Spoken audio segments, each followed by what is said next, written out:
the shop that closed at dusk. At the edge of Odu Lane, where the road bent slightly as if unsure of itself, there stood a small shop that closed at dusk no matter how many customers were inside. No sign explained why. No bell rang when the door shut. It simply happened. Light fading, lock turning, silence settling like dust. People learned to plan around it. Children rushed their sweets. Tailors hurried their measurements. Travelers checked their watches nervously. Only one man never seemed concerned, Mr. Ikenna, the shop's owner, who always smiled as if time were a polite guest rather than a ruler. Inside the shop, shelves held ordinary things: soap, notebooks, combs, jars of ground pepper. But each item carried something else, something unseen. The notebooks remembered words you were afraid to write. The combs knew the hands that once braided your hair. The pepper burned with meals you never finished with loved ones. A girl named Zena discovered this by accident. She entered the shop late one evening, chasing the last light of the sun.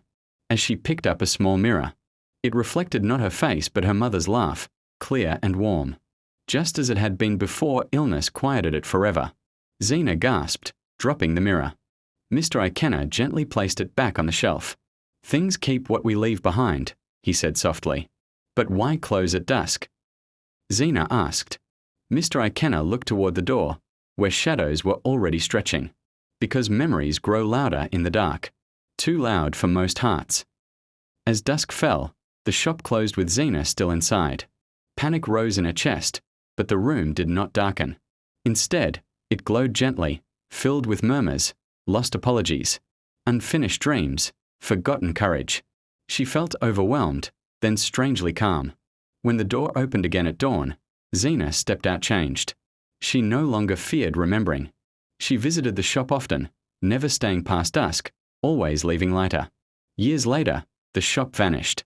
In its place stood an empty bend in the road. But sometimes, just before sunset, people feel the urge to forgive, to write, to remember. And somewhere, Mr. Ikenna is still smiling, closing another door at dusk.